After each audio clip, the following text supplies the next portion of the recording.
हाय बच्चों, कैसे हो आप। मैं महादेव सर। जैसे कि आप बोर्ड पे देख रहे हो डायमेंशन एनालिसिस। अगर आपको डायमेंशन एनालिसिस आता नहीं है तो घबराने की जरूरत नहीं, पढ़ा दूंगा बस, वो भी बस 5 मिनट में। इतना हार्ड नहीं है, मैं बेसिक लेवल का डायमेंशन एनालिसिस पढ़ाऊंगा। उस पे स्टेप बाय स्टेप लेवल्स होते, लेकिन पहले बेसिक लेवल का तो डायमेंशन आना चाहिए। ठीक है, तो ज्यादा वक्त जाया नहीं करते, हम लोग स्टार्ट करते डायमेंशन क्या निकालते, कैसे निकालते।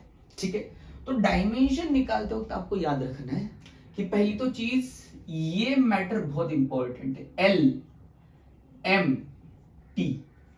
एल एम टी मतलब क्या? लेंथ, मास और टाइम। अगर आप देखोगे पूरे, मतलब इस रूम में भी देखोगे यार, आप जहां पे बैठे हो वहां पे देखोगे तो हर एक चीजों को मेजर करने के लिए या तो लेंथ लग रही, या तो मास लग रहा, या तो टाइम लग रहा। कुछ भी ले लो, जैसे कि ये रूम है तो ये रूम की हाइट तो लेंथ ही हो गई ना। जैसे कि ये पेन है तो ये पेन की लेंथ लेंथ है ना। इस पेन का मास मास, अब ये पेन को फेंका मैंने, कितने टाइम में गया तो टाइम, राइट। सो 95% डायमेंशन इसी मोड में आते हैं, एलएमडी। तो वही लेंगे हम लोग, ठीक है। तो ऑर्डर भी होते हैं, लेकिन पहले बेसिक तो कर लो, ठीक है। तो जैसे कि हम लोग डायमेंशन निकालना स्टार्ट करते हैं। एलएमडी, एल मतलब क्या बेटा?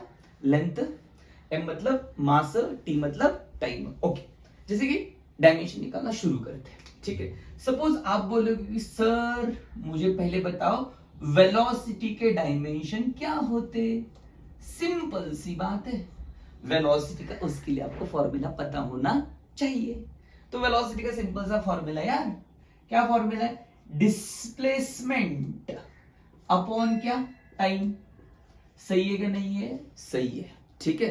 अब बताओ मुझे, डिस्प्लेसमेंट है ये तीनों में से क्या है? सर डिस्प्लेसमेंट तो लेंथ होता है। यस, तो डिस्प्लेसमेंट क्या है? लेंथ है। तो एल रेस टू क्या हो गया बेटा? 1। और टाइम तो टाइम ही है, टी रेस टू कितना हो गया? 1। अब कभी भी इसको किस में लिखना है? स्क्वायर ब्रैकेट में लिखना है, ये रूल है बेटा, ठीक है। अब बोलोगे आप सर एम तो है नहीं, फिर क्या करें? कुछ नहीं करना, एम रेस टू 0 लिख सकते, नहीं लिखना है तो मत लिखो। जो चीज है ही नहीं उसको लिख के क्या फायदा? अगर नहीं है तो रेस टू 0, राइट, क्योंकि समथिंग रेस टू 0 तो 1 ही होता है ना, ठीक है। तो मैं इसके डायमेंशन में नहीं लिखता एम रेस टू 0, ठीक है, सिंपल हो जाता है। चीजों को सिंपल रखो, चीजों को कॉम्प्लिकेटेड करोगे वैसे भी जाओगे बेटा, ठीक है। चीजों को बड़े सिंपल रखना है आपको लाइफ में भी, ठीक है। सो ये एल रेस टू क्या हो गया? 1 सर, यस सर। और टी, टी मतलब टी रेस टू नीचे 1 है, ऊपर जाके -1। सो क्या हो गया? T raise to -1। सो ये बन गया किसका डायमेंशन? वेलोसिटी का। सर ये तो बड़ी सिंपल सी चीज है, ठीक है। और एक निकालते हैं, एक्सेलरेशन। एक्सेलरेशन का फॉर्मूला क्या होता है बेटा? सिंपल सी बात है, acceleration is equal to velocity upon time. देखो, हमें जब किसी चीज का स्पीड चेंज करना है, वेलोसिटी चेंज करनी है, तब हम लोग एक्सेलरेटर दबाते गाड़ी का, ब्रम ब्रम ब्रम, राइट। तो वो एक्सेलरेटर कहां से आया? एक्सेलरेशन से आया, ठीक है। तो एक्सेलरेशन क्या होता? एक्सेलरेशन होता वेलोसिटी अपॉन टाइम। वेलोसिटी के डायमेंशन तो सर हम निकाल चुके हैं। क्या है वेलोसिटी के dimension? L raise to 1 T raise to -1 upon T raise to 1। अरे रे रे रे रे रे रे, तो ये देखो एल रेस टू 1।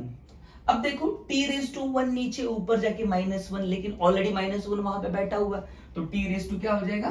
-2। सही है? सही है सर, इसमें क्या गलत हो सकता है? तो आपको एक्सेलरेशन के डायमेंशन मिल गए, L raise to 1 T raise to -2।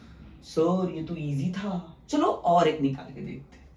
तीसरी बात, आपको पता है फोर्स क्या होता है बेटा? फोर्स इज इक्वल टू क्या होता है? फादर इज इक्वल टू मा।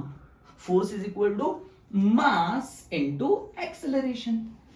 क्या होता है? मास इनटू एक्सेलरेशन। मास, अभी आ गया मास। मास के dimension m raise to 1। Acceleration के dimension l raise to 1 t raise to -2। So l raise to 1 t raise to -2, ठीक है। तो इसके डायमेंशन क्या हो रहे बेटा? तो पहले ना l लिखा करो, मतलब अच्छी बात होती, नहीं लिखा तो भी कुछ दिक्कत है नहीं वैसे तो, ठीक है। सो हम लोग लिखते पहले l raise to 1, m raise to क्या? 1 ही है, और t रेस टू क्या? -2 है। तो ये किसके डायमेंशन हो गए? फोर्स के। मैं एक बात आपको बता रहा, ध्यान रखना अच्छी तरीके से, किसी के भी डायमेंशन भूल जाना, लेकिन फोर्स के डायमेंशन कभी मत भूलना, क्योंकि जब हम कॉम्प्लिकेटेड डायमेंशन निकालेंगे तो फोर्स बहुत यूज होगा, बहुत। मैं लिख के दे रहा हूं, बहुत। और दूसरी, तीसरी, चौथी चीज, वर्क डन। वर्क डन का फॉर्मूला क्या होता है? Yes you are very correct. Work done का फॉर्मूला होता है फोर्स इनटू डिस्प्लेसमेंट। क्या होता है? Force into displacement.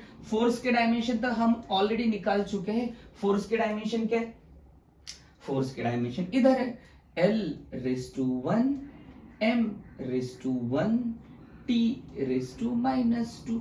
डिस्टेंस क्या है? ये डिस्टेंस। डिस्टेंस मतलब लेंथ है ना, तो L⁻⁴ तो हो गया ना भाई, क्या हो गया? L का भाई है इधर 1 L⁻² कितना हो गया? 2 M⁻⁴ T⁻²।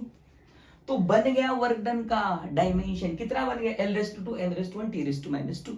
अब आप किसी का भी निकाल सकते हो, किसी का भी। चलो मैं आपको ना एक्सरसाइज देता, कमेंट में इसका डायमेंशन बता दोगे, अगर अच्छी तरह पढ़े हो तो बता देना, मैं फॉर्मूला भी बता दूंगा। चलो इसके डायमेंशन निकाल के दिखाओ मुझे, ये वाले, या आपके लिए होमवर्क।